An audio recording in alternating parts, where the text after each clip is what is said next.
And I call the honourable member for Fisher. Thank you, Mr Deputy Speaker. And if that wasn't a pre-selection pitch, you'll never hear one. What a pre-selection pitch that was.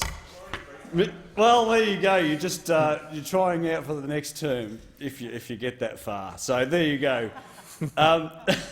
Mr Deputy Speaker, when the COVID-19 pandemic struck in early 2020, I said to many people in my local community that Australia's greatest assets in this situation were the Pacific Ocean and the Indian Ocean, and, of course, a stable and effective democracy. Over the past 18 months, we've seen the Morrison government, with the support of all Australians, make the most of these advantages, natural and by design, to keep this country safe and to deliver arguably the best health and economic outcomes in the world. At times of crises, the natural barrier provided by the waters that separate our island continent from the rest of the world can, of course, be an important ally. The 200 kilometres between the northern tip of far north Queensland and the southern shores of Papua New Guinea make for an important logistical barrier to invasion from hostile powers, for example. The need to enter this country via a port or airport makes it easier for us to deny entry to people who wish us harm and to keep out the pathogens or biological hazards that would threaten our very way of life. From World War II to COVID-19, we have used this country's natural moat to keep the world's problems at bay. However, the oceans that divide us from the rest of the world are a mixed blessing. While they help us to keep out the things which we don't want, they can also prevent us getting access to the things that we desperately need. Whether it's a global pandemic, instability or diplomatic failures in another region of the world, or most seriously, an armed conflict or blockade in the Asia-Pacific, Australia is a relatively vulnerable country, and it's vulnerable to having our supply chains cut off at the water's edge. Fortunately, thanks to Australia's fantastic farmers, we have a large surplus of food, and as our national anthem reminds us, our land abounds in natural resources of every kind. However, when it comes to oil-based liquid fuels, as a nation, we are vulnerable. Petrol, aviation fuel and, in particular, diesel, are fundamental to our very way of life. In a crisis, they become even more important. The Morrison government is investing $270 billion in defence procurement over the next 10 years to ensure that if, God forbid, our shores are ever threatened, Australia can defend itself. However, without diesel and aviation fuel, the high-tech products of that investment will have no choice but to sit idly by in their hangars, wharfs and sheds. Without fuel, we are effectively defenceless. Without diesel, we cannot transport the abundance of our food and fibre that we produce from country to city. We can't move medical supplies or feed for livestock or manufactured goods to where they are needed. If our roads are Australia's arteries, then diesel, Mr Deputy Speaker, is this country's lifeblood. Fortunately, we have not suffered a major fuel supply shock for more than 40 years. However, with an increasingly complex and challenged geopolitical environment, it may only be a question of time. According to the Department of Energy, Australia currently imports 90% of our liquid fuels. While we do produce our own crude oil, some 21,578 megalitres in 2019-20, most of this is exported for refining elsewhere. Much of our imported fuel comes through the areas of potential future conflict, such as the Middle East, the Korean Peninsula and the South China Sea. The answer is to ensure that we have substantial supplies of fuel stored here in Australia and that we have the refining capability to produce our own fuel when it is needed. The Bass Strait and Cooper basins can supply the crude oil we need to run essential services as long as we have our own refining capability and stored supplies to provide necessary supplements during an emergency. Unfortunately, as it stands, this is not the case. According to the International Energy Agency, at the last measure in March of 2021, Australia had the equivalent of just 64 days' worth of fuel imports available. At times, as Senator Molan has so eloquently highlighted, our stocks of refined fuels have dropped as low as just 24 days of petrol and 17 days of diesel. This is simply not enough, particularly if you consider that the use of fuels in a conflict far exceeds the amount used in peacetime. The Morrison government has been very aware of this challenge and has taken significant action to deal with it. In April last year, the government took advantage of historically low global fuel prices to purchase $94 million worth of crude oil from the United States Strategic Petroleum Reserve.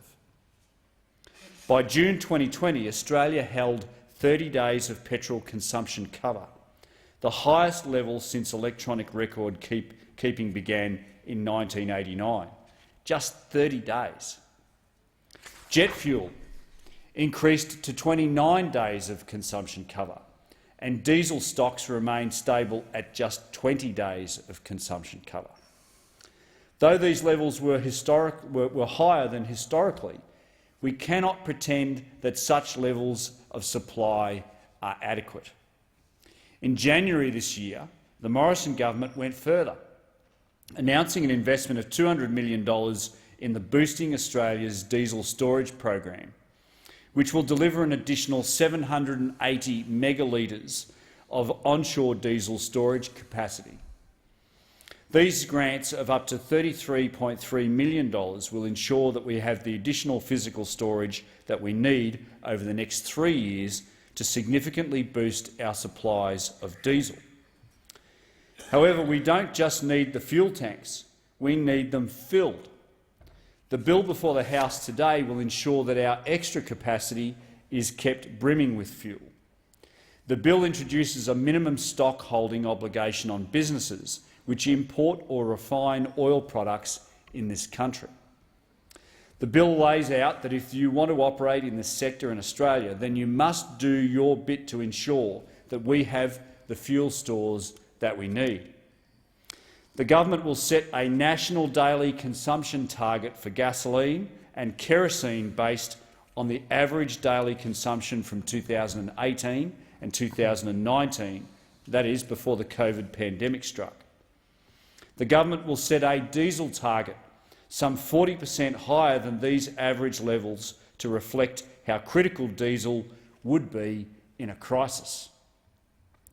Each operator refining or importing these products in this country will then be given a specific obligation based on the size and nature of their operations to store in Australia a certain proportion of these daily usage targets. The government has consulted on these obligations with industry and has ensured that through the Boosting Australia's Diesel Storage Program, we are helping operators to comply with their new obligations. The industry is ready to go on this, and this bill will lock in the agreement to ensure that we have the stocks that we need. Alongside these reserves of fuel, we also need the capacity to refine the crude oil that we produce ourselves in this country to ensure we can keep essential services operating in the longer term, whatever the circumstances. In recent months, this capacity has been put under serious threat. Refineries in Australia are operated by ExxonMobil, and BP were closed at the beginning of the year, leaving us with just 2 significant facilities remaining. Today we have only Ampol's refinery in Brisbane and the facility operated by Viva Energy in Geelong. These represent the last of our sovereign capability and the only thing standing between us and a total reliance on overseas partners for fuel. Both Ampol and Viva Energy have made it clear that without support from the government, our remaining refineries will be forced to close. The Morrison government is determined to ensure that that does not happen, and the bill before the House is the means by which we can guarantee it. The bill will deliver a fuel security service payment to the operators of these refineries when they are doing it tough. The amount of government support the refineries will receive will depend on their profitability at the time.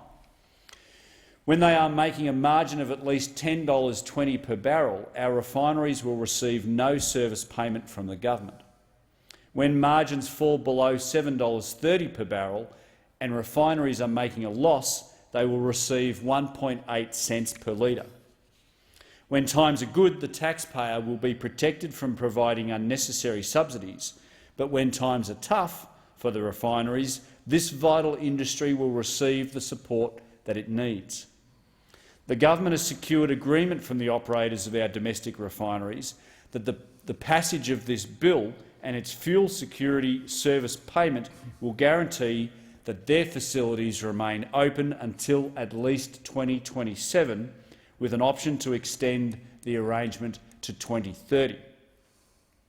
In short, the bill before the House will make the difference between an Australia which is entirely reliant on overseas corporations and foreign powers for our fuel, and an Australia with a guaranteed capacity to refine our own at home for much of the next decade.